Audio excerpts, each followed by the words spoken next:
This just in. Pretending you're from the future will not get you free apples from Sweet Apple Acres. It will, however, get you free cupcakes from Pinkie Pie. The only drawback, you will be asked to deliver messages to future Pinkie Pie. So, to future Pinkie Pie says, hello. She also says, I'm Joe Stevens and this is the Equestria Inquirer. Okay, so she didn't actually say that. It was a gag. Roll the music already! I'm gonna go see if I can pretend to be from the future and get Rarity to make me a new suit.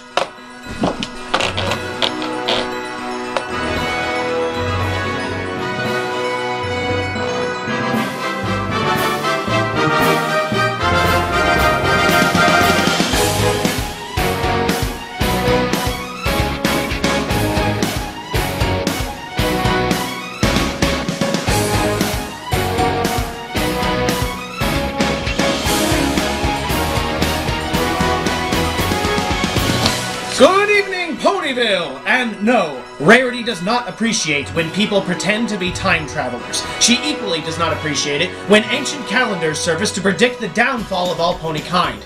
Except this one actually happened.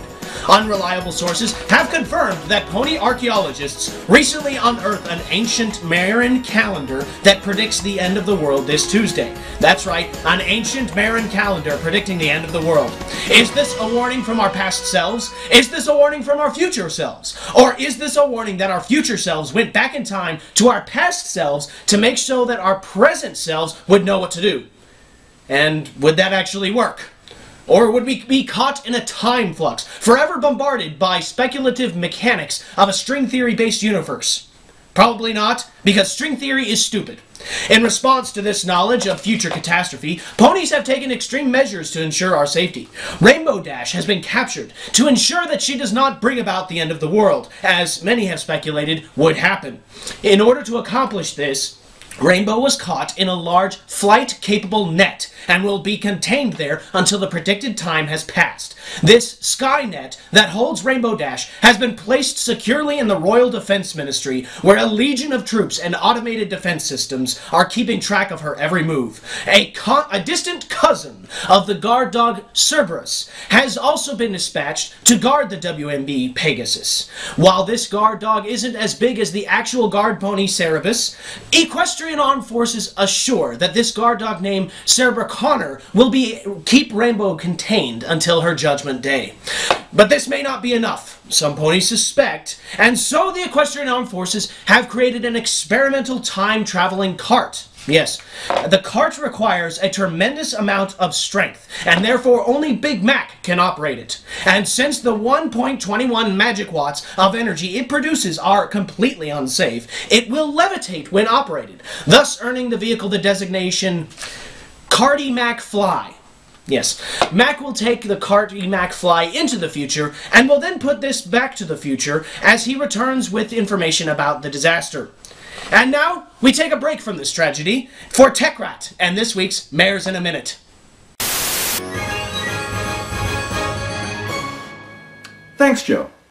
It turns out that the serious issue of prison overcrowding is no longer just a human problem. The ponies of Equestria are facing similar difficulties, although in their case, their prison is just a little bit different. Yes, I'm referring to the moon. According to the Institute of Statistics we've pulled out of our flanks, Princess Celestia has sent 17,304 ponies to the moon, all in the past 20 minutes. Now, nobody's certain exactly what all these ponies did to tick her off. Maybe it's her time of the month or something. But in any case, this has caused a dramatic overpopulation of convicts on the lunar surface. It's bad enough that the moon doesn't provide prisoners with necessary resources, such as food and air, but now they don't even have a place to lie down without accidentally spooning some pony. In addition to that, Twilight Sparkle thinks that there's even more serious consequences to this overcrowding. She believes that the increase in mass on the lunar surface is actually affecting the moon's orbit, and if any more ponies are sent to the moon, that orbit will get thrown completely out of whack, causing the moon to crash into Equestria in 3 days, unless a little elven boy in green tights shows up from another dimension to save every pony. And you know what? He'd probably have to look for Zecora's mask. Oh, come on, that was funny! Alright, well, anyway, Princess Celestia is looking for other ways to reduce the lunar population. One of these ideas she had involved the prisoners facing each other in a large steel cage called the Thunder Barn, where they would use a variety of dangerous weapons to battle to the death. 2 mares enter, 1 mare leaves. 2 mares enter, 1 mare leaves. And although that idea would be rather amusing, we here at EQI think that there's a much simpler solution involved if Princess Celestia would simply just stop sending ponies to the moon! Wait, what's that sound? Oh, wait, no, stop. I didn't mean that you should start sending humans to the moon instead! When did the cannon get installed in the studio? Joe, do something! Help me! Ow! It seems we're getting a feed. A live feed from the future. Hello? Hello, are you there? Yes, this is Ivan. Ivan is unicorn pony from future. It's good for health. Oh, How hello. would that be good for health? It's good for health. It's future. I'm sorry, is that me? Hello, Joe. It is me. Hello, Joe. How am I doing? I'm doing great. Hey, if you're me, what number am I thinking of? No clue. Ah, but weren't you going to say something like, No time for talking. Need to tell Joe Stevens about Spiel and Twid. Who and who? It's pronounced Spike and Twilight, Ivan. Spike. Is what Ivan say. Spiel and Twid. Spike and Twilight. Spike and Twilight. Spiel and Twid. What is problem with Ivan words? It's wrong. Either way, we don't have much time here. We've got to warn you about the babes. The babes? The babes. Ivan, tell Joe, go get babes. Why do I need to get the babes, and what are the babes? Pumpkin cake and pound cake. The cake babies. Ah. Twilight was supposed to do a history report on baby ponies and forgot because she was so worried about this Marin calendar prediction. So the Marin calendar does not predict the end of the world, then? Nah, it's just a calendar Pinkie Pie broke. It doesn't say the end of the world or anything. Ah, so, well, why go through all the effort of warning me if nothing's going to happen? Twilight say if we help with project on babes, we get to go to water park. It's most excellent. And pie of Pinkie come. She say water park is best have party on, dude. Oh, well, that makes sense. Thank you, future me and Ivan. Future Ivan and I. Whatever, grammar picky jerk. And thank you, viewers, for watching. Well, now that the kingdom is safe and there is no danger, I think I should go free Rainbow Dash from that Skynet. I'll be back. I'm Joe Stevens, and this has been the Equestria Inquirer. Good night, and good buck.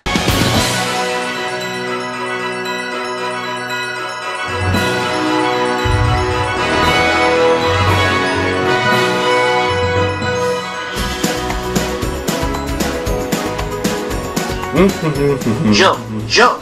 Yes, Ivan? Ivan have announcement. Oh. Ivan wrote book and want to promote on EQI show. It's good for health. Well, what is the name of your book? It's called Ivan Help You Make Table. Available on Twit Pony Library. Oh, well, that's terrific, Ivan. And did you know that I wrote a book, too? Is it about table? Well, no. Then Ivan not care. You should care, Ivan. And I hope you, our loyal viewers, care. March 24th is the day when my novella will hit the Amazon Kindle store. It's called Joe Stevens Mocks a Llama. Yes, it's good for health, Ivan, thank you. Right, I guess, you see, Ponyville, we at the Equestrian Inquirer love doing these videos and writings for you. But there is more to the journeys of Joe Stevens than just the Inquirer. Read about my fantastic, hilarious trip to Peru in Joe Stevens Mocks a Llama. But since I love you ponies so much, I don't want to make a profit. Yes, thank you, Ivan, it's good for health. I don't want to make a profit off of you. That's why I'm giving 100% of the royalties to charity. That's good for health. That's right, 100% of the money I make when you purchase my book will be donated to the Free the Slaves Foundation. This is a group that brings children and adults out of slavery and wage slavery throughout the world.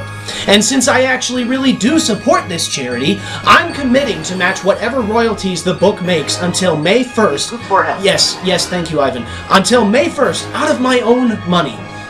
Read a funny book, support a charity, and support the efforts of the Equestrian Inquirer.